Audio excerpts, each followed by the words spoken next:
ਸਤਿ ਸ਼੍ਰੀ ਅਕਾਲ। ਪੰਜਾਬੀ ਰੇਡੀਓ ਤੇ Punjabi TV USA ਵੇਖ ਸੁਣ ਰਹੇ ਸਾਰੇ ਸਰੋਤਿਆਂ ਦਾ ਬਹੁਤ-ਬਹੁਤ ਸਵਾਗਤ ਹੈ। ਇਸ ਸਮੇਂ ਦੇ ਵਿਸ਼ੇਸ਼ ਪ੍ਰੋਗਰਾਮ ਖਬਰ ਤੇ ਨਜ਼ਰ ਦੇ ਵਿੱਚ ਦੇਸ਼ ਦੁਨੀਆ ਦੇ ਵਿੱਚ ਦਿਨ ਭਰ ਚਰਚਾ ਬਣੀਆਂ ਰਹੀਆਂ ਖਬਰਾਂ ਦੇ ਉੱਪਰ ਚਾਨਣਾ ਪਾਉਣ ਦੇ ਲਈ ਹਰ ਰੋਜ਼ ਦੀ ਤਰ੍ਹਾਂ ਸਾਡੇ ਨਾਲ ਸਾਥ ਹੁੰਦਾ ਹੈ ਸੀਨੀਅਰ ਪੱਤਰਕਾਰ ਮਿੰਟੂ ਗੁਰਸਰੀਆ ਜੀ ਦਾ। ਕਰਦੇ ਹਾਂ ਸਭ ਤੋਂ ਪਹਿਲਾਂ ਪ੍ਰੋਗਰਾਮ ਦੇ ਵਿੱਚ ਉਹਨਾਂ ਦਾ ਨਿੱਘਾ ਸਵਾਗਤ। ਬਹੁਤ-ਬਹੁਤ ਸਵਾਗਤ ਹੈ ਜੀ।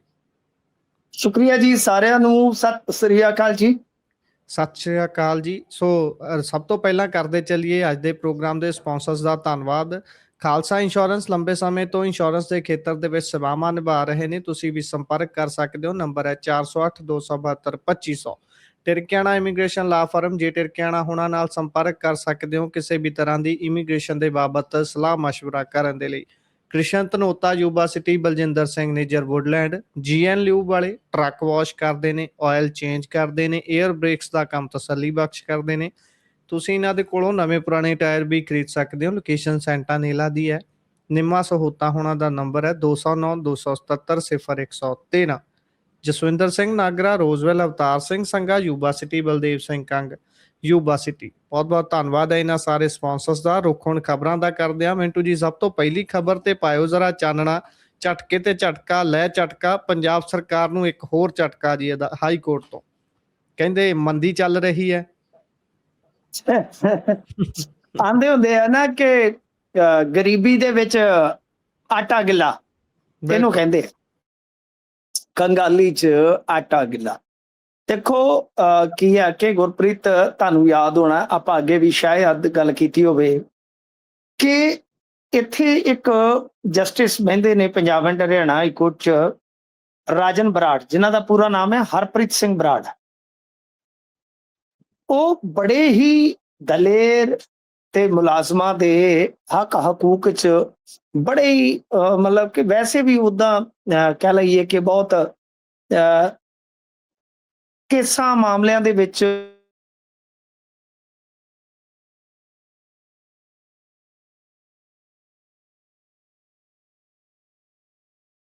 ਇਹ ਆ ਉਹਦੀ ਜਿਹੜੀ ਅਦਾਇਗੀ ਆ ਉਹ 30 ਜੂਨ ਤੱਕ ਕਰੋ। ਸੁਣੋ, ਜਸਟਿਸ ਬਰਾੜ ਹੋਰਾਂ ਦੇ ਸਿੰਗਲ ਬੈਂਚ ਨੇ ਕਿਹਾ, ਹੁਕਮ ਦਿੱਤਾ ਪੰਜਾਬ ਸਰਕਾਰ ਨੂੰ ਕਿ ਜਿਹੜਾ ਡੀਏ ਆ ਮੁਲਾਜ਼ਮਾਂ ਦਾ ਤੇ ਪੈਨਸ਼ਨਰਾਂ ਦਾ, ਮੁਲਾਜ਼ਮ ਤੇ ਪੈਨਸ਼ਨਰ ਕੁੱਲ ਮਿਲਾ ਕੇ ਆਪਣੇ ਬਣਦੇ ਆ 7.5 ਲੱਖ ਜੀ, ਕਿ ਇਹਨਾਂ ਦੀ ਜਿਹੜੀ ਅਦਾਇਗੀ ਪੈਂਡਿੰਗ ਪਈ ਆ ਉਹ ਤਕਰੀਬਨ ਜੇ ਆਪਾਂ ਅੰਦਾਜ਼ਾ ਲਾਈਏ ਤੇ 1500 ਕਰੋੜ ਰੁਪਈਆ ਬਣਦੀ ਆ, 15,000 ਕਰੋੜ ਜੀ। ਇਹਨਾਂ ਨੇ 30 ਜੂਨ ਵਾਸਤੇ ਆਰਡਰ ਪਾਸ ਕਰ ਦਿੱਤਾ ਕਿ 30 ਜੂਨ ਤੱਕ ਇਹ ਅਦਾਇਗੀ ਕਰ ਦਿਓ। ਸਰਕਾਰ ਨੇ ਕੀ ਕਰਿਆ ਕਿ ਉਸ ਅਦਾਇਗੀ ਨੂੰ ਡਨ ਕਰਨ ਦੀ ਥਾਂ ਤੇ ਇਹਨਾਂ ਨੇ ਸਿੰਗਲ ਬੈਂਚ ਦੇ ਉਸ ਫੈਸਲੇ ਨੂੰ ਡਬਲ ਬੈਂਚ ਦੇ ਕੋਲ ਚੁਣੌਤੀ ਦੇ ਦਿੱਤੀ। ਜਿਸ ਵੇਲੇ ਚੁਣੌਤੀ ਦੇ ਦਿੱਤੀ ਤਾਂ ਡਬਲ ਬੈਂਚ ਨੇ ਮਾਮਲਾ ਸੁਣਿਆ। ਡਬਲ ਬੈਂਚ ਨੇ ਇਸ ਫੈਸਲੇ ਨੂੰ, ਸਿੰਗਲ ਬੈਂਚ ਦੇ ਫੈਸਲੇ ਨੂੰ ਪਲਟਣ ਤੋਂ ਬਿਲਕੁਲ ਨਾ ਕਰ ਦਿੱਤੀ ਜੀ। ਹਾਂ, ਇੰਨਾ ਜ਼ਰੂਰ ਕਿਹਾ ਕਿ ਬਈ ਤੁਸੀਂ ਜੇ ਚਾਹੁੰਦੇ ਹੋ ਕਿ 30 ਜੂਨ ਵਾਲੀ ਜਿਹੜੀ ਡੈਡਲਾਈਨ ਹੈ, ਕਿਉਂਕਿ 30 ਜੂਨ ਤੇ ਹੁਣ ਆ ਹੀ ਲਓ, ਦਿਨ ਕੀ ਰਹਿ ਗਏ 39-40, ਕਿ ਜੇ ਤੁਸੀਂ ਚਾਹੁੰਦੇ ਹੋ ਕਿ ਇਸ ਵਕਫੇ ਨੂੰ, ਇਸ ਮਿਆਦ ਨੂੰ ਵਧਾ ਦਿੱਤਾ ਜਾਵੇ ਤਾਂ ਠੀਕ ਆ, ਉਹ ਅਸੀਂ ਐਗਜ਼ੈਂਪਸ਼ਨ ਦੇ ਸਕਦੇ ਹਾਂ ਤੁਹਾਨੂੰ। ਪਰ ਉਹਦੇ ਵਿੱਚ ਕੀ ਆ ਕਿ ਤੁਸੀਂ ਉਸ ਅਦਾਇਗੀ ਨੂੰ ਬਿਲਕੁਲ ਚੁਕਤਾ ਕਰੋਗੇ। ਉਹਦੇ ਵਾਸਤੇ ਇੱਕ ਤਫਸੀਲ ਪੂਰਵਕ ਰੋਡ ਮੈਪ ਅਦਾਲਤ ਨੂੰ ਦਿੱਤਾ ਜਾਵੇ। ਰੋਡ ਮੈਪ ਦਾ ਮਤਲਬ ਕਿ ਬਈ ਅਸੀਂ ਇੰਨੇ ਮਹੀਨਿਆਂ 'ਚ ਇੰਨੇ ਕਰਕੇ ਇਹ ਸਾਰੀ ਅਦਾਇਗੀ ਦੇ ਦੇਵਾਂਗੇ, ਯਾਨੀ ਸੰਪੂਰਨ ਤੌਰ ਤੇ ਇੱਕ ਰੋਡ ਮੈਪ ਲਿਆਓ ਕਿ ਅਸੀਂ ਇਹ ਅਦਾਇਗੀ ਕਰਾਂਗੇ ਤੇ ਸਾਨੂੰ ਇੰਨਾ ਟਾਈਮ ਜਿਹੜਾ ਡੈਡਲਾਈਨ ਤੋਂ ਵਧਾ ਕੇ ਦੇ ਦਿਓ। ਹੁਣ ਦੇਖੋ, ਸਰਕਾਰ ਫਸ ਗਈ ਬਹੁਤ ਬੁਰੀ ਤਰ੍ਹਾਂ ਇੱਥੇ। ਨੰਬਰ 1 ਕਿ ਫੌਰੀ ਤੌਰ ਤੇ ਇਹਨਾਂ ਨੂੰ ਰਾਹਤ ਕੋਈ ਨਹੀਂ ਮਿਲੀ। ਜੇ ਮਿਆਦ ਵਧਵਾਉਂਦੇ ਆ ਤਾਂ ਇੱਕ ਰੋਡ ਮੈਪ ਦੇਣਾ ਪਊਗਾ। ਹੁਣ ਇਹ ਨਹੀਂ ਕਹਿ ਸਕਦੇ ਕਿ ਜੀ 2027 ਦੀ ਮਾਰਚ ਤੋਂ ਦੇ ਦਈਏ, ਤਾਂ ਕੋਰਟ ਕਹੇਗਾ ਕਿ ਨਹੀਂ, ਫਿਰ ਤੁਸੀਂ ਤਾਂ ਆਪਣੀ ਜ਼ਿੰਮੇਵਾਰੀ ਤੋਂ ਭੱਜ ਰਹੇ ਹੋ, ਤੁਹਾਡਾ ਤਾਂ ਟੈਨਿਓਰ ਹੀ ਖਤਮ ਹੋ ਜਾਏਗਾ ਜੀ। ਜਾਂ ਮਤਲਬ ਕਿ ਇਹ ਆ ਕਿ ਥੋੜਾ ਬਹੁਤਾ ਕਹਿਣਗੇ ਕਿ ਹਾਂਜੀ ਇੰਨਾ ਕੁ ਅਸੀਂ ਦੇ ਸਕਦੇ ਹਾਂ ਇੰਨੇ ਕੁ ਸਾਲ ਦੇ ਵਿੱਚ ਜਾਂ 2 ਸਾਲਾਂ ਦੇ ਵਿੱਚ, ਤਾਂ ਮਤਲਬ ਕਿ ਉਹ ਹੋ ਸਕਦਾ ਕਿ ਜਿਹੜੀ ਕੋਰਟ ਹੈ ਉਸ ਗੱਲ ਤੇ ਰਾਜ਼ੀ ਹੋ ਜਾਵੇ। ਪਰ ਜੇ ਇਦਾਂ ਕਰਦੇ ਆ ਤਾਂ ਵੋਟਾਂ ਦੇ ਵਿੱਚ ਮੁਲਾਜ਼ਮਾਂ ਦੀ ਨਾਰਾਜ਼ਗੀ ਝੱਲਣੀ ਤੇ ਬਿਲਕੁਲ ਇਹਨਾਂ ਨੂੰ ਪਵੇਗੀ। ਕਿਉਂ? ਜੀ ਕਿਉਂਕਿ ਬਿਲਕੁਲ ਸਿੰਗਲ ਬੈਂਚ ਦੇ ਫੈਸਲੇ ਨੂੰ ਚੁਣੌਤੀ ਦੇ ਕੇ ਹੀ ਮੁਲਾਜ਼ਮ ਵਰਗ ਨੂੰ ਇਹਨਾਂ ਨੇ ਨਾਰਾਜ਼ ਕਰ ਲਿਆ। ਸੈਕੰਡ ਚੀਜ਼ ਇਹ ਆ ਕਿ ਜੇ ਮੰਨ ਲਓ ਮੁਲਾਜ਼ਮਾਂ ਦੀ ਨਾਰਾਜ਼ਗੀ ਨੂੰ ਦੂਰ ਕਰਦੇ ਨੇ ਤਾਂ 15,000 ਕਰੋੜ ਰੁਪਈਆ ਕਿੱਥੋਂ ਲਿਆਉਣਗੇ? ਜੀ ਤੇ ਇਹਨਾਂ ਨੇ ਜੇ ਔਰਤਾਂ ਦੇ ਖਾਤਿਆਂ 'ਚ 1,000 ਰੁਪਈਆ ਨਾ ਪਾਇਆ, ਜਿਹੜਾ ਕਿ ਤੁਸੀਂ ਦੇਖ ਲਓ ਹੁਣ 6 ਮਹੀਨੇ 6ਵਾਂ ਮਹੀਨਾ ਚੜ੍ਹਨ ਵਾਲਾ ਹੈ ਨਾ, ਇਸ ਸਾਲ ਦੇ 6 ਜੀ ਮਹੀਨੇ ਹੋ ਜਾਣੇ ਆ। ਜੇ ਮੰਨ ਲਓ ਇਹਨਾਂ ਨੇ ਥੋੜੀ ਜਿਹੀ ਹੋਰ ਲੇਟ ਲਤੀਫੀ ਕੀਤੀ ਤੇ ਇਹ ਤੇ ਰੁਲ ਗਏ ਪਰਾਂ ਦੇ ਡੋਰੀਆਂ। ਸੋ ਇਸ ਵਾਸਤੇ ਸਰਕਾਰ ਸਾਰੇ ਪਾਸਿਓਂ ਘਿਰ ਗਈ ਆ। ਜੇ ਉਹ ਯਕਮੁਸ਼ਤ ਕਹਿੰਦੀ ਹੈ ਕਿ ਅਸੀਂ 30 ਜੂਨ ਤੱਕ ਦੇ ਦੇਵਾਂਗੇ ਤਾਂ ਪੈਸੇ ਨਹੀਂ ਹੈਗੇ। ਜੇ ਉਹ ਕਹਿੰਦੇ ਕਿ ਅਸੀਂ ਦੇ ਨਹੀਂ ਸਕਦੇ, ਕੋਰਟ ਹੈ, ਕੋਰਟ ਦਾ ਆਰਡਰ ਹੈ, ਕੰਟੈਂਪਟ ਪੈ ਜਾਏਗੀ। ਜੇ ਉਹ ਜੀ ਕਹਿੰਦੇ ਨੇ ਕਿ ਅਸੀਂ 27 ਤੋਂ ਬਾਅਦ ਦੇਵਾਂਗੇ, ਕੋਰਟ ਨਾ ਮੰਨੇ ਸ਼ਾਇਦ। ਜੇ ਉਹ ਇਹ ਕਹਿੰਦੇ ਨੇ ਕਿ ਅਸੀਂ ਪੜਾਅ ਦਰ ਪੜਾਅ ਪੈਸੇ ਪਾਈ ਚੱਲਾਂਗੇ ਤਾਂ ਉਹਦੇ ਵਿੱਚ ਇਹਨਾਂ ਨੂੰ ਇੱਕ ਚੀਜ਼ ਹੋਰ ਕਰਨੀ ਪਵੇਗੀ। ਇਹਨਾਂ ਨੂੰ IAS ਤੇ IPS ਤੇ ਬਰੋਬਰ DA ਕਰਨਾ ਪਏਗਾ ਮੁਲਾਜ਼ਮ ਦਾ, ਜਿਹੜਾ ਜੀ ਕਿ 58% ਹੈ। ਹੁਣ ਇਹ ਮੁਲਾਜ਼ਮ ਨੂੰ ਦਿੰਦੇ ਨੇ 42 ਤੇ IAS ਤੇ IPS ਨੂੰ ਦਿੰਦੇ ਨੇ 58, ਯਾਨੀ ਸਿੱਧਾ 16% ਦਾ ਫਰਕ। ਤਾਂ ਤੁਸੀਂ ਸੋਚ ਕੇ ਦੇਖੋ ਕਿ ਸੈਲਰੀਆਂ ਤੇ ਪੈਨਸ਼ਨਾਂ 'ਚ ਕਿੰਨਾ ਫਰਕ ਪੈ ਜਾਣਾ ਹੈ। ਤਾਂ ਕਿਰ ਗਈ ਜੀ ਆ ਇਹ ਸਰਕਾਰ। ਦੇਖੋ ਵੱਧ ਨੀਤੀਆਂ ਤੇ ਚੱਲੀ ਇਹ ਸਰਕਾਰ ਜਿਹੜੀ ਹੈ, ਹਮੇਸ਼ਾ ਟਾਈਮ ਪਾਸ ਵਾਲੇ ਫਾਰਮੂਲੇ ਤੇ ਚੱਲੀ। ਅੰਤ ਤੁਸੀਂ ਵੇਖ ਲਓ ਹਰ ਮੁਹਾਜ਼ ਤੇ ਘਿਰੀ ਪਈ ਆ। ਕੋਈ ਮੁਹਾਜ਼ ਮੈਨੂੰ ਦੱਸ ਦਿਓ ਜਿਹੜਾ ਇਹਨਾਂ ਦਾ ਸੁਖੱਲਾ ਹੋਵੇ, ਸੁਖਾਲਾ ਹੋਵੇ। ਹਰ ਮੁਹਾਜ਼ ਤੇ ਇਹ ਸਰਕਾਰ ਘਿਰ ਗਈ ਹੈ। ਤੇ ਨੀਤੀਆਂ ਤੁਹਾਨੂੰ ਪਤਾ ਨਾ, ਆਪੇ ਫਾਥੜੀਏ ਤੈਨੂੰ ਕੌਣ ਛਡਾਵੇ। ਸਰਕਾਰ ਹੀ ਇਹਦੇ ਵਾਸਤੇ ਜ਼ਿੰਮੇਵਾਰ ਆ, ਕਿਉਂਕਿ ਇਹਨਾਂ ਨੇ ਮੁਲਾਜ਼ਮਾਂ ਨੂੰ ਲਟਕਾਈ ਰੱਖਿਆ ਕਿ ਸ਼ਾਇਦ ਸਾਡਾ ਟੈਨਿਓਰ ਗੁਜ਼ਰ ਜਾਏਗਾ। ਪਰ ਨਹੀਂ, ਮੁਲਾਜ਼ਮਾਂ ਨੇ ਬਹੁਤ ਇਹਨਾਂ ਨੂੰ ਧੜੱਲੇ ਨਾਲ ਵੋਟਾਂ ਪਾਈਆਂ ਸਨ। ਗੁਰਪ੍ਰੀਤ, ਬੜੀਆਂ ਉਮੀਦਾਂ ਸਨ ਮੁਲਾਜ਼ਮਾਂ ਨੂੰ, ਪਰ ਸਾਰੀਆਂ ਉਮੀਦਾਂ ਇਹਨਾਂ ਨੇ ਰੋਲ ਦਿੱਤੀਆਂ। ਤਾਂ ਫਿਲਹਾਲ ਮੁਲਾਜ਼ਮ ਤਬਕਾ ਇਹਨਾਂ ਨੇ ਨਾਰਾਜ਼ ਵੀ ਕਰ ਲਿਆ ਤੇ ਕਹਿ ਲਓ ਕਿ ਹਾਈ ਕੋਰਟ 'ਚ ਘਿਰ ਵੀ ਗਏ। ਹੁਣ ਇਹਨਾਂ ਦੇ ਕੋਲ ਇੱਕ ਆਪਸ਼ਨ ਗੁਰਪ੍ਰੀਤ ਹੋਰ ਬਚਦਾ ਹੈ ਕਿ ਕੀ ਸੁਪਰੀਮ ਕੋਰਟ ਦਾ ਰੁਖ ਕਰਨਗੇ। ਉਹ ਵੀ ਇੱਕ ਆਪਸ਼ਨ ਹੈ।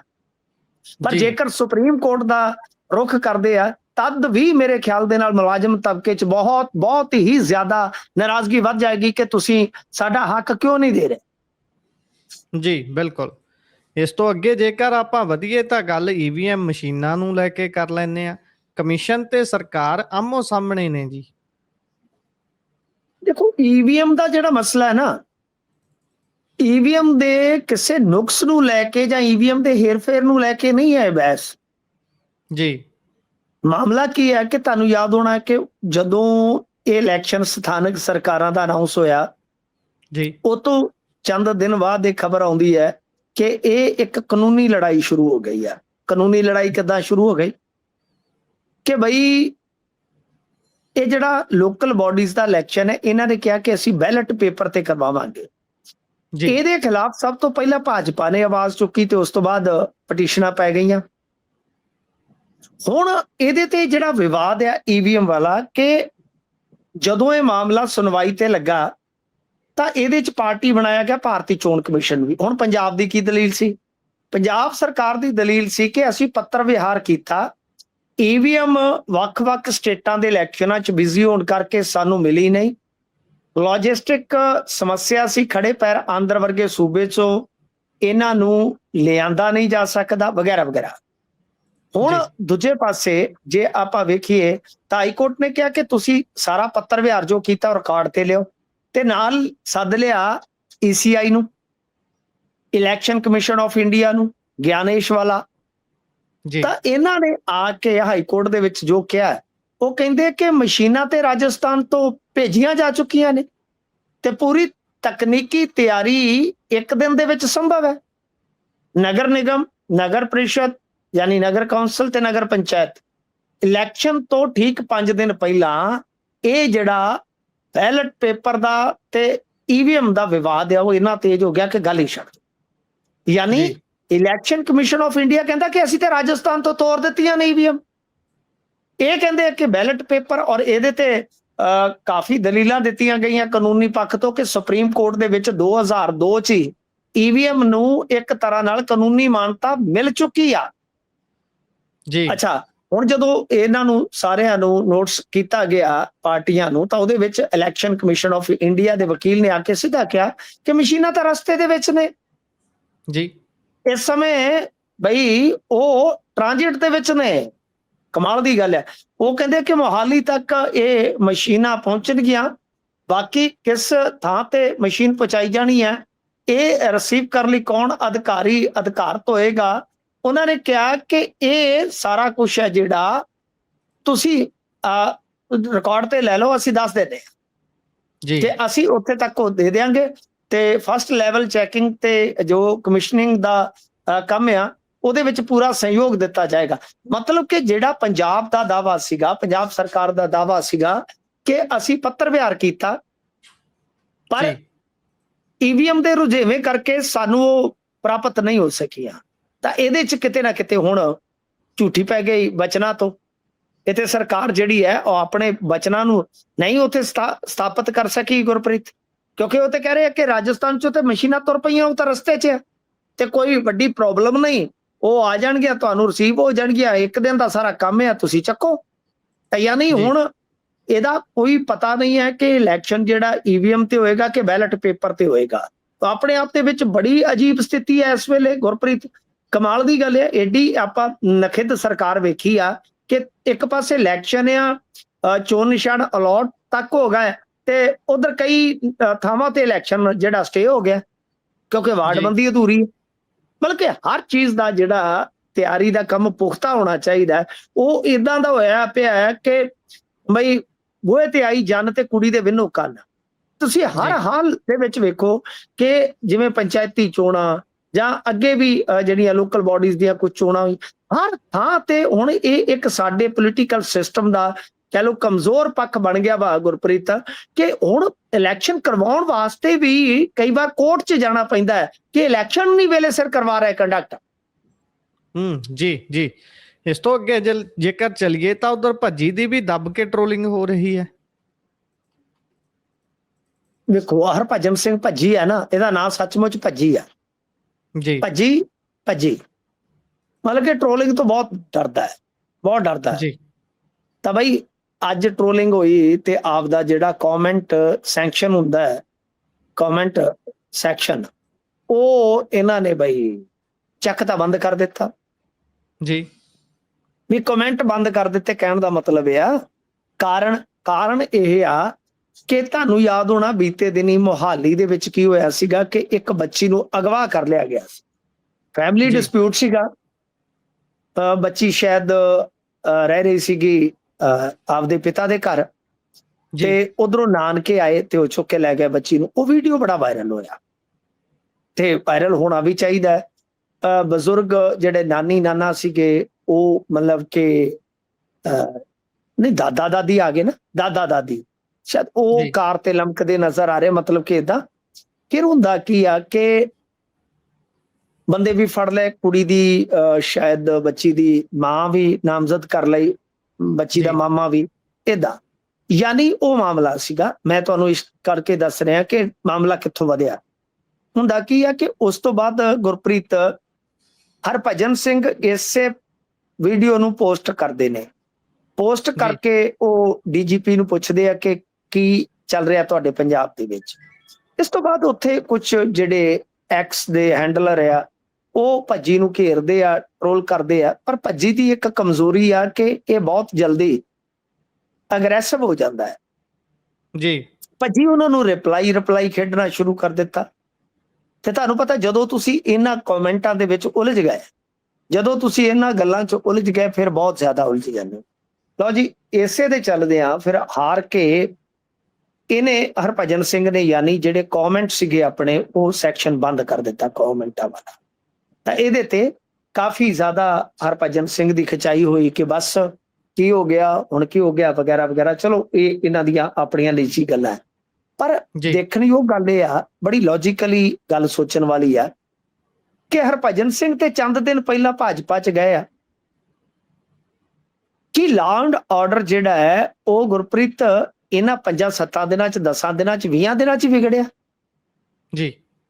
ਜਦੋਂ ਇਹ ਲਗਭਗ ਤੁਸੀਂ ਵੇਖੋਗੇ 4 ਸਾਲ ਆਮ ਆਦਮੀ ਪਾਰਟੀ 'ਚ ਲਾਨੀਆਂ ਰਹੇ ਅਤੇ ਨਜ਼ਾਰੇ ਲੈਂਦੇ ਰਹੇ। ਪੀਸੀਏ ਦੇ ਵਿੱਚ ਇਹਨਾਂ ਨੇ ਆਪਣਾ ਸਾਰਾ ਜਿਹੜਾ ਜੋ ਵੀ ਤੁਹਾਨੂੰ ਪਤਾ ਹੀ ਆ ਕੁਨਬਾ ਸੀ ਸਾਰਾ ਸੈੱਟ ਕੀਤਾ ਵਗੈਰਾ ਵਗੈਰਾ।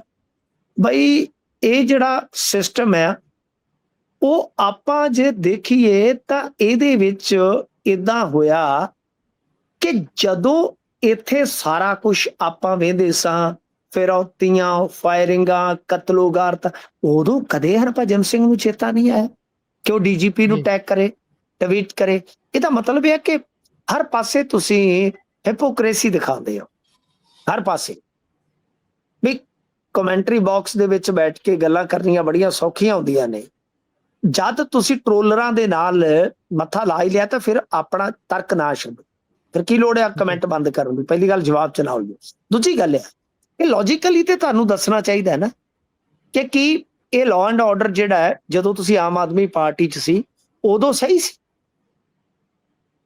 ਤੇ ਜਿਸ ਪਾਰਟੀ ਦੇ ਵਿੱਚ ਹੁਣ ਤੁਸੀਂ ਬੈਠੇ ਹੋ ਜਾ ਕੇ, ਜੇ ਭਾਰਤੀ ਜਨਤਾ ਪਾਰਟੀ ਦੀ ਗੱਲ ਕਰੀਏ, ਇਹਨਾਂ ਦੇ ਰਾਜਾਂ 'ਚ ਘੱਟ ਗਿਣਤੀਆਂ ਨਾਲ ਕੀ ਹੁੰਦਾ ਹੈ, ਕਿਵੇਂ ਗਊ ਰੱਖਿਅਕ ਜਿਹੜੇ ਸੋ ਕਾਲਡ ਆ ਉਹ ਕਿਵੇਂ ਤਾਂਡਵ ਕਰਦੇ ਨੇ। ਹਰਭਜਨ ਸਿੰਘ ਕਦੇ ਉਹਨਾਂ ਤੇ ਅਟੈਕ ਕਰਨਗੇ ਡੀਜੀਪੀ ਨੂੰ? ਤਾਂ ਮਤਲਬ ਕਿ ਲੌਜੀਕਲੀ ਇਹਨਾਂ ਚੀਜ਼ਾਂ ਦੇ ਪ੍ਰਸ਼ਨ ਜਿਹੜੇ ਆ ਨਾ ਉਹ ਸਿਧਾਂਤਕ ਹੀ ਬਣਦੇ ਆ, ਉਹ ਕੱਲੇ ਤਾਰਕਿਕ ਨਹੀਂ ਹੈ, ਸਿਧਾਂਤਕ ਵੀ ਆ। ਪਰ ਇਹਨਾਂ ਦੇ ਕੋਲ ਇਹਨਾਂ ਚੀਜ਼ਾਂ ਦਾ ਕਦੇ ਕੋਈ ਜਵਾਬ ਰਹਿੰਦਾ ਹੀ ਨਹੀਂ ਹੈ ਗੁਰਪ੍ਰੀਤ। ਸੋ ਹਰਭਜਨ ਸਿੰਘ ਨੇ ਅੱਗੇ ਵੀ ਇਦਾਂ ਹੀ ਕੀਤਾ। ਮੈਂ ਬਹੁਤ ਵਾਰੀ ਹਰਭਜਨ ਸਿੰਘ ਨੂੰ ਵੇਖਿਆ ਵਾ, ਚਾਹੇ 84 ਦੇ ਮਾਮਲੇ 'ਚ ਟਵੀਟ ਹੋਵੇ, ਚਾਹੇ ਆ ਪਿੱਛੇ ਜੇ ਤੁਹਾਨੂੰ ਪਤਾ ਹੀ ਆ ਨਾ ਆਮ ਆਦਮੀ ਪਾਰਟੀ 'ਚ ਰਹਿੰਦਿਆਂ ਇੱਕ ਇਹਨਾਂ ਨੇ ਕਰ ਦਿੱਤਾ ਸੀ, ਫਿਰ ਬਾਅਦ ਦੇ ਵਿੱਚ ਉਸ ਨੂੰ ਸੁਧਾਰ ਰਹੇ ਸਨ। ਯਾਨੀ ਬਹੁਤ ਮੌਕਿਆਂ ਤੇ ਭੱਜੀ ਜਿਹੜਾ ਹੈ ਉਹ ਭੱਜੀ ਕਰ ਜਾਂਦਾ ਹੈ ਜਦੋਂ ਕੋਈ ਗੱਲ ਕਰ ਪਵੇ ਤਾਂ। ਜੀ ਬਿਲਕੁਲ। ਇਸ ਤੋਂ ਅੱਗੇ ਜੇਕਰ ਵਧੀਏ ਤਾਂ ਅੰਮ੍ਰਿਤਸਰ ਦੇ ਵਿੱਚ ਇੱਕ ਜ਼ੋਰਦਾਰ ਧਮਾਕੇ ਦੀ ਖਬਰ ਹੈ ਜੀ। ਇਹ ਵੀ ਸੁਣ ਲਓ। ਇਹ ਨਜਾਇਜ਼ ਪਟਾਕਾ ਫੈਕਟਰੀ ਸੀਗੀ, 3 ਮੰਜ਼ਿਲਾ ਘਰ ਸੀ, ਉਹਦੇ ਵਿੱਚ ਬਲਾਸਟ ਹੁੰਦਾ ਵਾ ਜੀ। ਫਿਰ ਇਹਦੇ ਵਿੱਚ ਕੁਝ ਜਿਹੜੀਆਂ ਪਰਿਵਾਰਕ ਮੈਂਬਰਾਂ ਯਾਨੀ ਔਰਤਾਂ ਸਨ ਜੀ, ਉਹ ਵੀ ਝੁਲਸ ਗਈਆਂ, ਜਿਨ੍ਹਾਂ ਚੋਂ ਇੱਕ ਸੁਮਨ ਨਾਂ ਦੀ ਔਰਤ ਦੀ ਡੈਥ ਹੋ ਗਈ ਤੇ 2 ਹਾਲੇ ਹੋਰ ਜ਼ਖਮੀ ਨੇ ਜੀ। ਜ਼ਖਮੀਆਂ ਚੋਂ ਜਿਹੜੀ ਇੱਕ ਔਰਤ ਹੈ ਗੁਰਪ੍ਰੀਤ, ਉਹਦੀ ਹਾਲਤ ਬੜੀ ਗੰਭੀਰ ਬਣੀ ਹੋਈ ਹੈ ਜੀ। ਧਮਾਕਾ ਇੰਨਾ ਜ਼ਿਆਦਾ ਤਗੜਾ ਸੀਗਾ ਗੁਰਪ੍ਰੀਤ ਕਿ ਘਰ ਦੀ ਛੱਤ, ਦੀਵਾਰਾਂ ਜਿਹੜੀਆਂ ਸੀ ਉਹ ਟੁੱਟ ਗਈਆਂ ਜਾਂ ਹਿੱਲ ਗਈਆਂ। ਖਿੜਕੀਆਂ, ਦਰਵਾਜ਼ੇ, ਕੱਚ, ਇਹ ਸਾਰੀਆਂ ਚੀਜ਼ਾਂ ਯਾਨੀ ਪਤਾ ਲੱਗਦਾ ਸੀ ਕਿ ਬਲਾਸਟ ਬਹੁਤ ਤਗੜਾ ਹੋਇਆ। ਤੇ ਤੁਹਾਨੂੰ ਪਤਾ ਮਾਝੇ ਦੇ ਵਿੱਚ ਜਦੋਂ ਇਸ ਤਰ੍ਹਾਂ ਦਾ ਕੋਈ ਧਮਾਕਾ ਹੁੰਦਾ ਨਾ ਗੁਰਪ੍ਰੀਤ, ਸਭ ਤੋਂ ਪਹਿਲਾਂ ਤੇ ਧੁੜਕੂ ਇਹ ਲੱਗਦਾ ਕਿ ਕੋਈ ਦੂਜਾ ਐਕਸਪਲੋਸਿਵ ਤੇ ਨਹੀਂ ਹੋ ਗਿਆ ਜੀ, ਕੋਈ ਬੰਬ ਧਮਾਕਾ ਤੇ ਨਹੀਂ ਹੋ ਗਿਆ, ਕੋਈ ਆਈਈਡੀ, ਕੋਈ ਵਿਸਫੋਟ ਤੇ ਨਹੀਂ ਹੋ ਗਿਆ। ਪਰ ਬਾਅਦ ਦੇ ਵਿੱਚ ਇਹ ਸਾਫ਼ ਹੋ ਗਈ ਗੱਲ ਕਿ ਦਰਅਸਲ ਇਹ ਇੱਕ ਪਟਾਕਿਆਂ ਦੀ ਸਟੋਰੇਜ ਕਰਕੇ ਬੈਠੀ ਫੈਮਿਲੀ ਸੀਗੀ, ਜਿਹੜੀ ਕਿ ਇਸ ਸਾਰੇ ਖੂਨੀ ਕਾਂਡ ਨੂੰ ਕਹਿ ਲਈਏ ਕਿ ਬਈ ਆਪ ਹੀ ਅੰਜਾਮ ਦੇ ਬੈਠੀ ਤੇ ਆਪ ਹੀ ਸ਼ਿਕਾਰ ਹੋ। ਹੁਣ ਇਹਦੇ ਵਿੱਚ ਇੱਕ ਬੜੀ ਵੇਖਣ ਵਾਲੀ ਗੱਲ ਕਿ ਇਹ ਜਿਹੜੀ ਫੈਕਟਰੀ ਸੀਗੀ ਇਹ ਆਮ ਆਦਮੀ ਪਾਰਟੀ ਦੇ ਨੇਤਾ ਅਸ਼ੋਕ ਕੁਮਾਰ ਦੇ ਘਰੇ ਸੀ ਜੀ। ਕੁਝ ਸਮਾਂ ਪਹਿਲਾਂ ਤੁਹਾਨੂੰ ਯਾਦ ਹੋਣਾ ਸਾਡੇ ਲੰਬੀ ਵਾਲੀ ਸਾਈਡ ਤੇ ਇਸੇ ਤਰ੍ਹਾਂ ਬਾਰ-ਬਾਰ ਇੱਕ ਫੈਕਟਰੀ ਜਿਹੜੀ ਆ ਬਣਾਈ ਗਈ ਸੀ ਜੀ, ਸਿੰਘਿਆਲੇ। ਉਹਦੇ ਵਿੱਚ ਵੀ ਜ਼ਬਰਦਸਤ ਧਮਾਕਾ ਹੋਇਆ ਸੀਗਾ ਤੇ ਕੁਝ ਕੈਜੂਅਲਟੀ ਸੀਗੀ। ਉਹ ਵੀ ਆਮ ਆਦਮੀ ਪਾਰਟੀ ਦੇ ਨੇਤਾ ਦੀ ਸੀ, ਉਹ ਵੀ ਨਜਾਇਜ਼ ਸੀ ਕਿਉਂਕਿ ਪਰਮਿਸ਼ਨ ਵਗੈਰਾ ਜਿਹੜੀ ਉਹਨਾਂ ਕੋਲ ਹੈ ਨਹੀਂ ਸੀ। ਤਾਂ ਯਾਨੀ ਕੁੱਲ ਮਿਲਾ ਕੇ ਕਹਿ ਲਈਏ, ਅੱਜ ਮੈਂ ਦੇਖ ਰਿਹਾ ਸੀਗਾ ਜਿਹੜਾ ਇਹ ਮਕਾਨ ਦਾ ਮਾਲਕ ਆ ਉਹਦੀ ਇੱਕ ਤਸਵੀਰ ਅੰਮ੍ਰਿਤਸਰ ਸੈਂਟਰਲ ਦੇ ਜਿਹੜੇ ਵਿਧਾਇਕ ਆ ਡਾਕਟਰ ਅਜੇ ਗੁਪਤਾ, ਉਹਨਾਂ ਦੇ ਨਾਲ ਵਾਇਰਲ ਹੈ। ਫੇਸਬੁੱਕ ਅਕਾਊਂਟ ਤੇ ਉਹਨਾਂ ਨੇ ਖੁਦ ਪਾਈ ਹੈ, ਦੋਵੇਂ ਜੇਤੂ ਨਿਸ਼ਾਨ ਬਣਾ ਰਹੇ ਆ। ਯਾਨੀ ਇਹ ਨੇਤਾ ਜਿਹੜਾ ਹੈ ਇਹਦੀਆਂ ਨਜ਼ਦੀਕੀਆਂ ਜਗ ਜਾ ਰਿਹਾ। ਹੁਣ ਦੇਖੋ ਜੇ ਇਹ ਨੇਤਾ ਇਸ ਤਰ੍ਹਾਂ ਜ਼ਿੰਮੇਵਾਰੀ ਨਹੀਂ ਨਿਭਾਉਣਗੇ, ਪਹਿਲੀ ਗੱਲ ਆ ਮੈਨੂੰ ਲੱਗਦਾ ਗੁਰਪ੍ਰੀਤ ਤੁਸੀਂ ਇਸ ਗੱਲ ਦੀ ਤਾਇਦ ਕਰ ਸਕਦੇ ਹੋ ਕਿ ਜਿੰਨੀਆਂ ਗਰਮੀਆਂ ਜਿਸ ਗਰਮੀ 'ਚ ਆਪਾਂ ਰਹਿ ਰਹੇ ਹਾਂ, ਮੈਂ ਹੁਣ ਤੁਹਾਡੇ ਨਾਲ ਗੱਲ ਕਰਦਾ ਪਿਆ ਜੀ, ਜੋ ਤੁਹਾਡੇ ਨਾਲ ਗੱਲ ਕਰਦਾ ਪਿਆ ਤਾਂ ਇਸ ਵੇਲੇ ਜੇ ਆਪਾਂ ਕਹਿ ਲਈਏ ਕਿ ਬਿਲਕੁਲ ਜਿੱਦਾਂ ਆਪਾਂ ਕਹਿੰਦੇ ਆ ਨਾ, ਅੱਗ ਦਾ ਗੋਲਾ ਬਣੀ ਪਈ ਆ ਇੱਧਰ ਸਾਡੇ ਧਰਤੀ। ਅਲਰਟ ਇਸ ਵੇਲੇ ਹੈ ਨਹੀਂ, ਏਸੀ ਬੰਦ ਆ, ਪੱਖੇ ਦੇ ਥੱਲੇ ਆ, ਤੇ ਪੱਖੇ ਤੋਂ ਇਸ ਤਰ੍ਹਾਂ ਲੱਗਦਾ ਜਿਵੇਂ ਅੱਗ ਪਈ ਬਰਸਦੀ ਹੋਵੇ। ਇੰਨੀ ਗਰਮੀ ਹੈ, ਭਿਆਨਕ ਗਰਮੀ। ਜਦ ਟੈਂਪਰੇਚਰ ਸਾਡਾ 45 ਦੇ ਕਰੀਬ ਐਵਰੇਜ ਪੰਜਾਬ ਦੇ ਵਿੱਚ ਪਹੁੰਚਿਆ ਪਿਆ ਹੈ, ਤਾਂ ਭਾਈ ਫਿਰ ਕੀ ਲੋੜ ਆ ਏਦਾਂ ਦੇ ਰਿਸਕ ਲੈਣ ਦੀ? ਫਿਰ ਕੀ ਲੋੜ ਆ? ਕਾਹਤੋਂ ਏਦਾਂ ਤੁਸੀਂ ਕਰਦੇ ਹੋ? ਦੇਖਣ ਦੀ ਜ਼ਰੂਰਤ ਤੇ ਇਸ ਗੱਲ ਦੀ ਵੀ ਆ ਨਾ, ਇਸ ਗੱਲ ਦੀ ਵੀ ਆ ਕਿ ਭਾਈ ਆਪਾਂ ਚਲੋ ਇਹ ਵੀ ਛੱਡ ਦਈਏ ਕੌਣ ਨੇਤਾ ਹੈ, ਕੌਣ ਅਭਿਨੇਤਾ ਹੈ, ਉਹ ਸਾਰੀਆਂ ਚੀਜ਼ਾਂ ਨੂੰ ਆਪਾਂ ਛੱਡ ਦਿੰਦੇ ਆ, ਇੱਕ ਪਾਸੇ ਇੱਕ ਤਰਫ ਰੱਖ ਦਿੰਦੇ ਆ ਕਿ ਭਾਈ ਆਪਾਂ ਇਸ ਗੱਲ ਦੀ ਤੇ ਕਿਤੇ ਨਾ ਕਿਤੇ ਸਾਰੇ ਹੀ ਸ਼ਾਦੀ ਭਰਦੇ ਆ ਨਾ, ਇਸ ਗੱਲ ਦੀ ਸਾਰੇ ਹੀ ਸ਼ਾਦੀ ਭਰਦੇ ਆ ਗੁਰਪ੍ਰੀਤ, ਕਿ ਭਾਈ ਘੱਟੋ ਘੱਟ ਆਪਣੀ ਜਾਨ ਤੇ ਨਾ ਜ਼ੋਖਮ ਚ ਪਾਓ। ਇੰਨੀ ਗਰਮੀ ਚ ਬਰੂਦ ਘਰ ਚ ਰੱਖੋਗੇ ਤੇ ਜੇ ਉਹ ਕਿਤੇ ਅੱਗ ਦਾ ਸ਼ਿਕਾਰ ਹੋ ਗਿਆ, ਉੱਡੇਗਾ ਸਭ ਤੋਂ ਪਹਿਲਾਂ ਕੌਣ? ਤੁਸੀਂ ਹੋ, ਤੁਸੀਂ ਹੋ। ਤੇ ਇਸ ਕਰਕੇ ਮੇਰੇ ਖਿਆਲ ਦੇ ਨਾਲ ਬਹੁਤ ਵੇਖਣ ਦੀ ਚੀਜ਼ ਹੁੰਦੀ ਹੈ। ਅਸੀਂ ਪੰਜਾਬੀ ਜਿਹੜੇ ਆ ਨਾ, ਬੇਸ਼ੱਕ ਜੋ ਮਰਜ਼ੀ ਕਹੀ ਜਾਈਏ, ਫੁਕਰੀਆਂ ਮਾਰਨ ਚ ਅਸੀਂ ਬਹੁਤ ਪਾਡੇ ਆ, ਪਰ ਇਹੋ ਜਿਹੇ ਕੰਮਾਂ ਦੇ ਵਿੱਚ ਜਿੱਥੇ ਸਾਡੀ ਆਪਦੀ ਜ਼ਿੰਮੇਵਾਰੀ ਬਣਦੀ ਹੈ ਨਾ, ਅਸੀਂ ਕੁਤਾਹੀ ਕਰ ਜਾਂਦੇ ਆ। ਮਾਫ ਕਰਨਾ, ਬਹੁਤ ਮੈਂ ਇਹ ਟੁੱਟੇ ਦਿਲ ਨਾਲ ਗੱਲਾਂ ਕਹਿ ਰਿਹਾ ਕਿ ਅੱਗੇ ਵੀ ਇੱਥੇ ਆਪਾਂ ਸੋਲਰ ਘਰਾਟ ਕੋਲ ਦੇਖਿਆ ਸੀ, ਉੱਥੇ ਫੈਕਟਰੀ ਚ ਧਮਾਕਾ ਹੋਇਆ। ਮੈਂ ਤੇ ਆਪਣੇ ਕੈਰੀਅਰ ਚ ਬਹੁਤ ਏਦਾਂ ਦੇ ਧਮਾਕੇ ਦੇਖੇ ਨੇ ਗੁਰਪ੍ਰੀਤ, ਠੀਕ ਹੈ ਨਾ। ਇਸ ਕਰਕੇ ਮੇਰੇ ਖਿਆਲ ਦੇ ਨਾਲ ਸਾਨੂੰ ਇਸ ਚੀਜ਼ ਤੇ ਆਪ ਵੀ ਥੋੜਾ ਖੁਦ ਵੀ ਜ਼ਿੰਮੇਵਾਰ ਬਣਨ ਦੀ ਜ਼ਰੂਰਤ ਹੈ ਕਿ ਅਸੀਂ ਇਸ ਤਰ੍ਹਾਂ ਦਾ ਕੋਈ ਵੀ ਬਰੂਦ, ਕੋਈ ਵੀ ਵਿਸਫੋਟ ਆਪਣੇ ਘਰਾਂ ਦੇ ਨੇੜੇ ਤੇੜੇ ਜਾਂ ਵਸੋਂ ਦੇ ਨੇੜੇ ਤੇੜੇ ਨਾ ਰੱਖੀਏ ਜੀ। ਬਿਲਕੁਲ। ਇਸ ਤੋਂ ਅੱਗੇ ਵਧੀਏ ਤਾਂ ਇੱਕ ਵਿਅਕਤੀ ਪੁੱਤ ਦੀ ਲਾਸ਼ ਨੂੰ ਲੈ ਕੇ ਭਟਕਦਾ ਰਿਹਾ। ਦੇਖੋ ਜਿਹੜਾ ਇਹ ਮਾਮਲਾ ਹੈ, ਇਹ ਗੁਰੂ ਸਰ ਦਾ ਹੈ ਜੀ। ਗੁਰੂ ਸਰ ਦਾ ਜਿਹੜਾ ਮਾਮਲਾ ਹੈ, ਇਹ ਮਾਮਲਾ ਏਦਾਂ ਹੈ ਕਿ ਅੱਛਾ, ਇਹ ਗੁਰੂ ਸਰ ਮੇਰੇ ਵਾਲਾ ਨਹੀਂ, ਦੋ ਗੁਰੂ ਸਰ ਆ ਜੀ, ਠੀਕ ਹੈ। ਇੱਕ ਗੁਰੂ ਸਰ ਜੋਧਾ ਹੈ, ਇੱਕ ਗੁਰੂ ਸਰ ਦੂਜਾ ਹੈ ਰਣਜੀਤ ਵਾਲਾ, ਜਿਹੜਾ ਪੱਤਰਕਾਰ ਦਾ ਰੌਲਾ ਪਿਆ। ਤਾਂ ਮਤਲਬ ਉਸ ਪਿੰਡ ਦਾ ਨਾ ਇੱਕ ਪਰਿਵਾਰ ਸੀ ਸਧਾਰਨ, ਉਹਦਾ ਮੁੰਡਾ ਗਾਇਬ ਹੋ ਗਿਆ, ਪਿਓ ਵਿਚਾਰਾ ਤਰਲੇ ਮਾਰਦਾ ਫਿਰਦਾ ਹੈ ਕਿ ਭਾਈ ਕੋਈ ਉਹਦੀ ਦਾਦ ਫਰਿਆਦ ਸੁਣ ਲੇ, ਕਿਸੇ ਨਾ ਸੁਣੀ ਗੁੱਤ, ਕਿਸੇ ਨਾ ਸੁਣੀ। ਅੰਤ ਆਪਣੇ ਮੁੰਡੇ ਨੂੰ ਭਾਲਣਾ ਸ਼ੁਰੂ ਕਰਦਾ ਹੈ। 16ਵੇਂ ਕਿ 17ਵੇਂ ਦਿਨ ਉਹਨੂੰ ਸ਼ੱਕ ਪੈਂਦਾ, ਕਿਉਂਕਿ ਗੁਰੂ ਸਰ ਦੇ ਉਤਲੇ ਪਾਸੇ ਬਿਲਕੁਲ ਜਿਹੜਾ ਪਿੰਡ ਹੈ, ਇਹ ਜਿਹੜੀਆਂ ਵੱਡੀਆਂ ਨਹਿਰਾਂ ਨੇ ਗੁਰਪ੍ਰੀਤ, ਆ ਜਿਹੜੀਆਂ ਜੌੜੀਆਂ ਨਹਿਰਾਂ, ਇਹਦੇ ਚ ਜਿਹੜਾ ਰਾਜਸਥਾਨ ਫੀਡਰ ਵਗੈਰਾ ਜੋ ਇਹ ਨਹਿਰਾਂ ਬਿਲਕੁਲ ਇਸ ਪਿੰਡ ਦੀ ਫਿਰਨੀ ਤੋਂ ਗੁਜ਼ਰਦੀ ਜੀ। ਤੇ ਹੋਇਆ ਕੀ ਹੈ ਕਿ ਉਹਨੇ ਕਿਤੇ ਮੋਟਰਸਾਈਕਲ ਉਹਦਾ ਆਪਦੇ ਬੱਚੇ ਦਾ ਕਿਤੇ ਦੇਖਿਆ, ਉਹਨੂੰ ਸ਼ੱਕ ਪੈ ਗਿਆ ਕਿ ਮੁੰਡਾ ਨਹਿਰ ਚ ਡਿੱਗਾ। ਤੇ ਕਮਾਲ ਵੇਖੋ ਕਿ ਉਸਨੇ ਨਹਿਰ ਚੋਂ ਡੈਡ ਬੋਡੀ ਦਾ ਜਿਸ ਵੇਲੇ ਲੱਭ ਲਈ, ਐਂਬੂਲੈਂਸ ਵਗੈਰਾ ਕਾਲ ਕੀਤੀ। ਮੈਂ ਤਾਂ ਪਿੰਡ ਤੇ ਵੀ ਹੈਰਾਨ ਹੈ ਕਿ ਯਾਰ ਪਿੰਡ ਨੇ ਕੋਈ ਸਾਧਨ ਵਗੈਰਾ ਹੀ ਨਾ ਅਰੇਂਜ ਕੀਤਾ ਹੋਏਗਾ, ਇਹ ਵੀ ਇੱਕ ਵੱਡੀ ਗੱਲ। ਉੱਤੇ ਬਾਅਦ ਆ ਜਿਹੜੀ ਮੋਟਰਸਾਈਕਲ ਤੇ ਮਗਰ ਨਹੀਂ ਰੇੜੀ ਪਾਈ ਫਿਰਦੇ ਜੀ, ਮੁੰਡੇ ਆਪਦੇ ਨੂੰ ਬੋਰੀ ਚ ਪਾਇਆ ਤੇ ਉਸ ਰੇੜੀ ਤੇ ਰੱਖ ਲਿਆ। ਤੇ ਗੁਰੂ ਸਰ ਤੋਂ ਗਿੱਦੜਵਾ ਕੋਈ ਹੋਊਗਾ ਮੇਰਾ ਅੰਦਾਜ਼ਾ 15-20 ਕਿਲੋਮੀਟਰ, ਜੇ ਅਪ ਡਾਊਨ ਬਣਾਓਗੇ ਤੇ 40 ਬਣ ਜਾਣਾ ਜੀ। ਸਰਕਾਰੀ ਹਸਪਤਾਲ ਲੈ ਗਿਆ, ਤੇ ਸਰਕਾਰੀ ਹਸਪਤਾਲ ਦਾ ਜਿਹੜਾ ਸਟਾਫ ਆ ਇੰਨਾ ਬੇਦਿਲ, ਇੰਨਾ ਬੇਕਿਰਕ, ਉਹ ਕਹਿੰਦੇ ਕਿ ਇੱਥੇ ਪੋਸਟਮਾਰਟਮ ਨਹੀਂ ਹੋਣਾ, ਤੂੰ ਫਰੀਦਕੋਟ ਲੈ ਜਾ, ਯਾਨੀ ਗਿੱਦੜਵਾ ਤੋਂ ਲਗਭਗ 100 ਕਿਲੋਮੀਟਰ ਹੋਰ ਲੈ ਜਾ ਰੇੜੀ ਜੀ। ਭਾਈ ਇੱਕ ਬਾਪ ਵੇਖੋ, ਮੁੰਡਾ ਤੇ ਮਰਿਆ, ਮੈਨੂੰ ਲੱਗਦਾ ਬਾਪ ਵੀ ਮਰ ਚੁੱਕਾ ਹੋਏਗਾ ਜੀ। ਤੇ ਸਿਸਟਮ ਮੇਰੇ ਖਿਆਲ ਦੇ ਨਾਲ ਸਭ ਤੋਂ ਪਹਿਲੇ ਮਰ ਗਿਆ।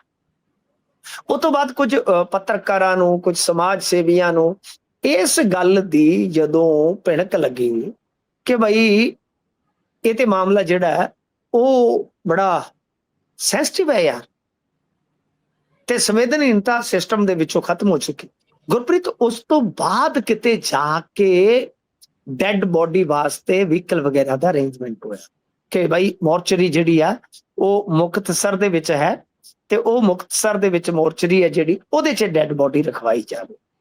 ਗੁਰਪ੍ਰੀਤ, ਕਿਉਂ ਲੱਗਦਾ ਹੈ ਕਿ ਸਾਡੇ ਮੁਲਕ ਦਾ ਨਾ ਪਤਾ ਨਹੀਂ ਕੀ ਕੋਈ ਕਹਿ ਸਕਦੇ ਹਾਂ ਕਿ ਹਿੱਸਾ ਹੀ ਸਰਾਪਿਆ ਗਿਆ ਹੈ, ਇੱਕ ਹਿੱਸਾ ਤਬਕਾ ਹੀ, ਕਿ ਉਹਨੂੰ ਜੇ ਦੇਖੀਏ ਉਹਨਾਂ ਦੀ ਔਰਤਾਂ ਦੀ ਡਿਲੀਵਰੀ ਉਹ ਵੀ ਸੜਕ ਤੇ ਹੋ ਜਾਂਦੀ ਹੈ, ਹਸਪਤਾਲ ਦੇ ਗੇਟ ਤੇ ਹੋ ਜਾਂਦੀ।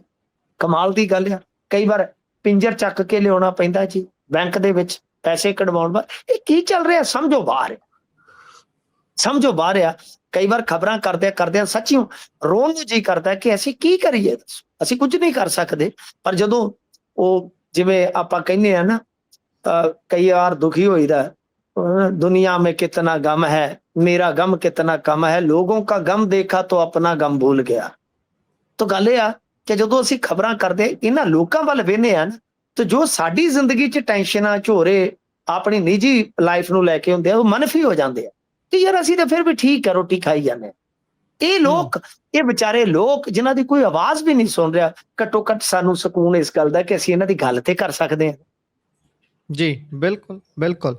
ਇਸ ਤੋਂ ਅੱਗੇ ਜੇਕਰ ਵਧੀਏ ਤਾਂ ਕਾਕਰੋਚ ਜਨਤਾ ਪਾਰਟੀ ਖਾਸੀ ਚਰਚਾਵਾਂ ਦਾ ਵਿਸ਼ਾ ਬਣੀ ਹੋਈ ਹੈ, ਪੂਰੀ ਕਹਿ ਲਈਏ ਵੀ ਅਟੈਂਸ਼ਨ ਗ੍ਰੈਬ ਕੀਤੀ ਹੋਈ ਹੈ, ਹਰ ਪਾਸੇ ਇਸ ਦੀ ਚਰਚਾ ਹੋ ਰਹੀ ਹੈ। ਸਾਰੇ ਸੋਸ਼ਲ ਮੀਡੀਆ ਤੇ ਧੜਾ ਧੜ ਫਾਲੋਅਰਸ ਇਸ ਨੂੰ ਮਿਲ ਰਹੇ ਨੇ ਤੇ ਇਸ ਤੋਂ ਕਹਿੰਦੇ ਹੁਣ ਮੋਦੀ ਸਰਕਾਰ ਡਰ ਗਈ ਹੈ। ਡਰੀ ਹੈ ਜਾਂ ਨਹੀਂ ਇਹ ਤਾਂ ਪਤਾ ਨਹੀਂ, ਪਰ ਜਿਹੜਾ ਇਸ ਨੂੰ ਬਣਾਉਣ ਵਾਲਾ, ਇਸ ਨੂੰ ਖੜੀ ਕਰਨ ਵਾਲਾ ਨੌਜਵਾਨ ਹੈ, ਉਹ ਇਹ ਗੱਲ ਕਹਿ ਰਿਹਾ ਹੈ। ਆ ਦੇਖੋ, ਉਹ ਤੇ ਕਹਿੰਦਾ ਕਿ ਜੇ ਮੈਂ ਇੰਡੀਆ ਪਰਤਿਆ ਜੀ, ਇਹਨਾਂ ਨੇ ਫੜ ਕੇ ਮੈਨੂੰ ਬਾਈ ਜੇਲ੍ਹ 'ਚ ਸੁੱਟ ਦੇਣਾ। ਤੇ ਉਹਦੀਆਂ ਫੋਟੋਆਂ ਵੀ ਵਾਇਰਲ ਹੋ ਰਹੀਆਂ ਨੇ ਕਿ ਭਾਈ ਇਹ ਤੇ ਹੈਗਾ ਜੇ ਆਮ ਆਦਮੀ ਪਾਰਟੀ ਵਾਲਿਆਂ ਦਾ ਚੇਲਾ ਮਨੀਸ਼ ਸਿਸੋਦੀ ਹੋਰਾਂ ਦਾ, ਆਈਟੀ ਵਿੰਗ 'ਚ ਰਿਹਾ ਜਿਹੜਾ ਦੀਪਕੇ ਆ। ਹੁਣ ਇਹ ਹੈ ਤੇ ਸਿੰਬੋਲਿਕਲੀ ਇੱਕ ਵਿਰੋਧ ਸੀ। ਮਈ ਇਹ ਸ਼ੁਰੂ ਹੋਇਆ ਸੀਗਾ ਜਿਹੜੇ chief justice of India justice Suryakant ਜੀ, ਇਹਨਾਂ ਦੀ ਟਿੱਪਣੀ ਤੇ ਕਿ ਉਹਨਾਂ ਨੇ ਕਿਹਾ ਸੀਗਾ ਕਿ ਕਾਕਰੋਚ ਦੀ ਤਰ੍ਹਾਂ ਇਹ ਕੁਝ ਬੇਰੁਜ਼ਗਾਰ ਨੌਜਵਾਨ ਆ ਜਿਨ੍ਹਾਂ ਦੇ ਵਿੱਚ ਇਹ ਚੀਜ਼ਾਂ ਭਰੀਆਂ ਜਾਂਦੀਆਂ ਕਿ ਜਦੋਂ ਰੁਜ਼ਗਾਰ ਨਹੀਂ ਮਿਲਦਾ, ਕੁਝ ਮੀਡੀਆ 'ਚ ਆ ਜਾਂਦੇ, ਕੁਝ ਸੋਸ਼ਲ ਮੀਡੀਆ ਤੇ ਕੁਝ ਆਰਟੀਆਈ ਤੇ ਹੋਰ ਦੂਸਰੇ ਐਕਟਿਵਿਸਟ ਬਣ ਜਾਂਦੇ ਆ ਤੇ ਹਰ ਕਿਸੇ ਤੇ ਹਮਲਾ ਕਰਨਾ ਸ਼ੁਰੂ ਕਰ ਦਿੰਦੇ ਜੀ। ਬਾਅਦ ਦੇ ਵਿੱਚ ਇਹਨਾਂ ਨੇ ਆਪਣੀ ਟਿੱਪਣੀ 'ਚ ਸੁਧਾਰ ਜ਼ਰੂਰ ਕੀਤਾ ਸੀ, ਪਰ ਉਸ ਤੋਂ ਬਾਅਦ ਇਹ ਆਨਲਾਈਨ ਇੱਕ ਪਾਰਟੀ ਹੋਣ ਦੇ ਵਿੱਚ ਆਉਂਦੀ ਹੈ। ਤਾਂ ਫਿਰ ਉਸ ਤੋਂ ਬਾਅਦ ਕਾਕਰੋਚ ਜਨਤਾ ਪਾਰਟੀ ਜਿਹੜੀ ਹੈ ਉਸ ਨੂੰ ਕਹਿ ਲਓ ਕਿ ਬੜੇ ਫਾਲੋਅਰ ਮਿਲਦੇ ਆ। ਉਹਦੇ ਬਾਅਦ ਉਹਦਾ ਇੱਕ ਅਕਾਊਂਟ ਜਿਹੜਾ ਹੈ ਉਹ ਇੱਥੇ ਐਕਸ ਦਾ ਬਲੌਕ ਕਰ ਦਿੱਤਾ ਜਾਂਦਾ ਹੈ, ਫਿਰ ਉਹ ਵਾਪਸੀ ਕਰਦਾ ਅਕਾਊਂਟ। ਕਮਾਲ ਦੀ ਗੱਲ ਆ ਕਿ ਉਹਦੇ ਬਰੋਬਰ ਇੱਕ ਹੋਰ ਵਿਰੋਧੀ ਯਾਨੀ ਵਿਰੋਧੀ ਧਿਰ ਹੈ ਜਿਹੜੀ, ਉਹ ਹੈ ਤਾਂ ਸਾਰਾ ਕੁਝ ਵਰਚੁਅਲੀ ਹੈ ਜੀ, ਕਿ ਉਹ ਮਤਲਬ ਕਿ ਇਦਾਂ ਦੀ ਇੱਕ ਪਾਰਟੀ ਬਣਾ ਦਿੰਦੇ ਆ। ਤਾਂ ਯਾਨੀ ਇਹ ਇਸ ਤਰ੍ਹਾਂ ਦਾ ਹੈ ਕਿ ਕਈ ਕੁਝ ਹੋਇਆ, ਜਿਵੇਂ ਆਪਾਂ ਇਤਿਹਾਸ 'ਚ ਜਾਈਏ, ਇਟਲੀ 'ਚ ਵੀ ਇੱਕ ਵਾਰੀ ਏਦਾਂ ਹੀ ਵੇਖਣ ਨੂੰ ਮਿਲਿਆ ਸੀਗਾ। ਫਿਰ ਜੇ ਪੋਲੈਂਡ ਦੇ ਵਿੱਚ ਜਾਓਗੇ, ਇਤਿਹਾਸ ਦੇ ਵਿੱਚ ਏਦਾਂ ਹੋਇਆ ਸੀ, ਪਰ ਇੰਡੀਆ 'ਚ ਕਦੇ ਵੀ ਏਡਾ ਤਕੜਾ ਸਮਰਥਨ ਨਹੀਂ ਕਿਸੇ ਨੇ ਦੇਖਿਆ ਜੀ। ਤਾਂ ਹੁਣ ਇਹ ਫੇਰ ਪੂਰੀ ਚਰਚਾ ਜੀ। ਕਹਿੰਦੇ ਕਿ ਮੈਂ ਵੀ ਕਾਕਰੋਚ ਆ, ਲੋਕ ਕਹਿੰਦੇ ਆ, ਮੈਨੂੰ ਤਾਂ ਨਾਂ ਨਹੀਂ ਲੈਣਾ ਹੁੰਦਾ, ਕਾਕਰੋਚ ਆ। ਉਹ ਕੋਈ ਕਹਿੰਦਾ ਮੈਂ ਪ੍ਰਧਾਨ ਆ, ਕੋਈ ਕਹਿੰਦਾ ਪੰਜਾਬ ਦੀ ਪਾਰਟੀ ਵੀ ਬਣਾਤੀ ਆਪਾਂ, ਵਿੰਗ ਬਣਾਤਾ, ਕੋਈ ਕਹਿੰਦਾ ਮੈਂ ਯੂਪੀ ਦਾ ਬਣਾਤਾ। ਯਾਨੀ ਕੰਮ ਚੱਲ ਸੋ ਚੱਲਿਆ, ਕੀ ਆ? ਕੁਛ ਵੀ ਨਹੀਂ ਹੈ, ਕੁਛ ਵੀ ਨਹੀਂ। ਗੁਰਪ੍ਰੀਤ ਇਹ ਤਾਂ ਬੁਲਬੁਲਾ ਹੈ, ਇਹਦਾ ਕੀ ਹੈ? ਕੁਛ ਵੀ ਨਹੀਂ ਹੈ, ਨਾ ਏਜੰਡਾ ਹੈ, ਨਾ ਗਰਾਊਂਡ ਤੇ ਕੋਈ ਹੈ। ਇਹ ਸਿਰਫ ਫਰਸਟ੍ਰੇਸ਼ਨ ਨਿਕਲ ਰਹੀ ਹੈ, ਸਿਰਫ ਟਾਈਮ ਪਾਸ ਹੋ ਰਿਹਾ, ਹੋਰ ਕੁਛ ਨਹੀਂ ਹੈ। ਪਰ ਸਰਕਾਰ ਜਿਹੜੀ ਉਹ ਇੰਨੀ ਡਰ ਗਈ ਆ ਕਿ ਉਹਨਾਂ ਨੇ ਇਹਨਾਂ ਦਾ ਅਕਾਊਂਟ ਬਲੌਕ ਕਰਕੇ ਇਹਨਾਂ ਨੂੰ ਹੋਰ ਵੀ ਜ਼ਿਆਦਾ ਤਵੱਜੋ ਜਿਹੜੀ ਆ ਉਹ ਦਵਾ ਦਿੱਤੀ। ਜੀ ਬਿਲਕੁਲ। ਇਸੇ ਦੇ ਨਾਲ ਪ੍ਰੋਗਰਾਮ ਦਾ ਸਮਾਂ ਇੱਥੇ ਹੀ ਸਮਾਪਤ ਹੁੰਦਾ। ਤੁਸੀਂ ਜੁੜੇ ਜਾਣਕਾਰੀਆਂ ਸਾਂਝੀਆਂ ਕੀਤੀਆਂ, ਬਹੁਤ ਬਹੁਤ ਧੰਨਵਾਦ ਜੀ। ਧੰਨਵਾਦ।